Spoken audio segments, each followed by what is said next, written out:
Right, I'm sick to death of recording this scene. Hi, my name's Jack and I want to tell you a story.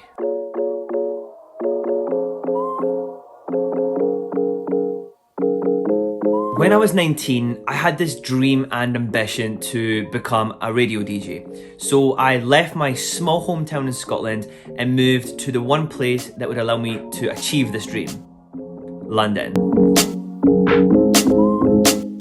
I soon realised it was almost impossible to get any sort of experience in the radio business unless you had good connections or a really good portfolio.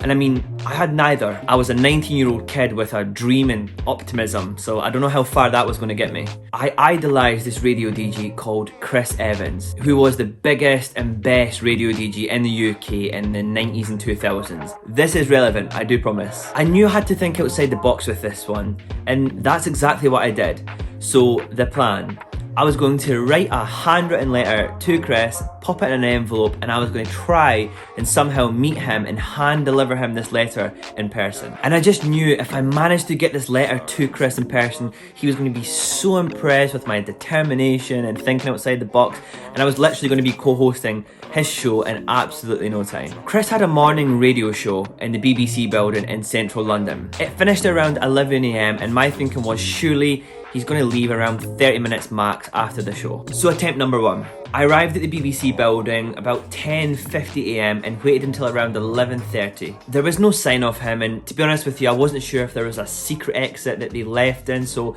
I called it a day. Attempt number two. I arrived at the same time again, but I waited until 12 o'clock this time, and still no show. My hopes were slowly starting to crumble away at this point. 2 weeks later, I actually had a job interview very close to the BBC building for some coffee shop at like 10 AM in the morning, so I thought, one last shot. So I finished the interview, I headed to the BBC building, and honestly, I waited no longer than 5 minutes, and then here he was, literally coming out the BBC building. My heart just fell straight through my arse.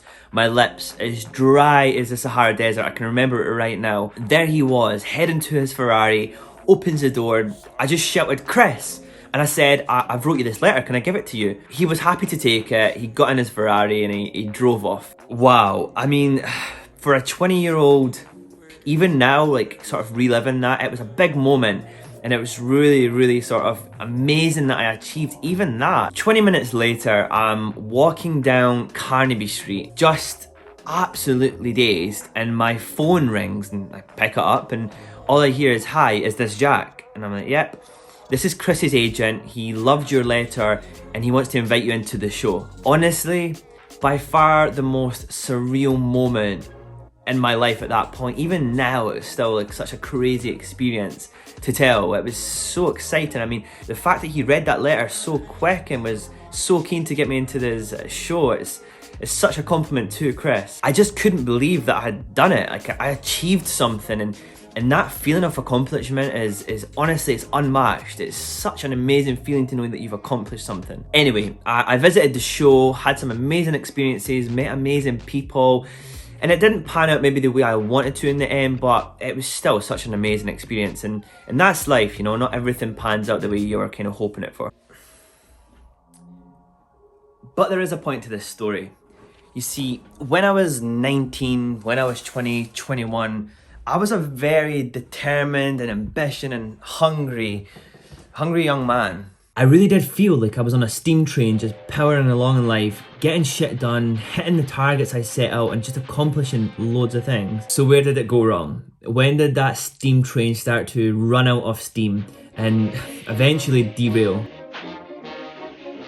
Everyone is procrastinating on something important in life. The dark playground is a place that all of you procrastinators out there know very well. So let's talk a little bit about procrastination. Who in here struggles with procrastination?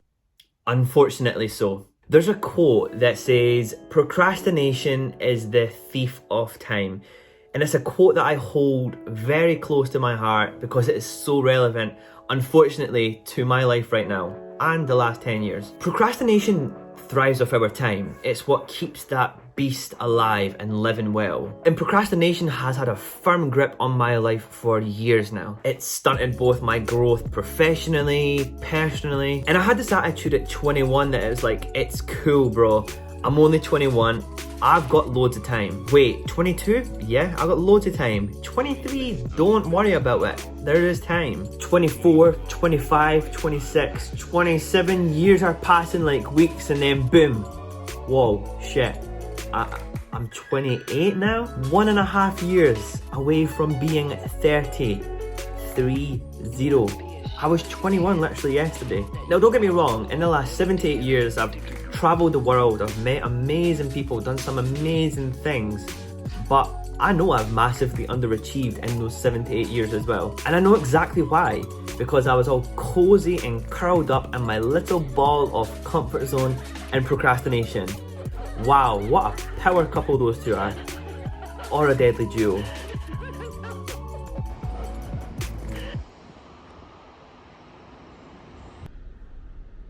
And here I am, back in Scotland, not knowing what the hell I want to do with my life, which causes an almost daily anxiety attack, working a mundane, Monday to Friday, 9 to 5 job.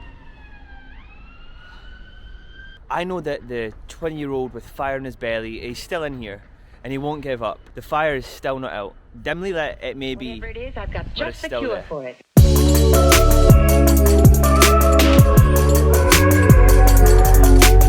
Before I can ever dream to achieve what I want to achieve, I know I need to overcome procrastination and eradicate it, or my every single day is just going to be Groundhog Day for the rest of my life.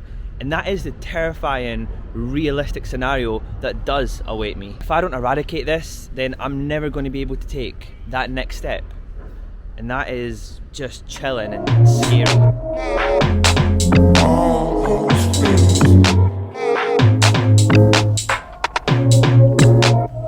At the start of lockdown this year, I wanted to take away, or try and take away, at least one positive from this horrible pandemic and being locked up indoors, and I decided I wanted to try and get fit again. Now, I know I hate working out at home and I just wouldn't be dedicated and I would just give up basically.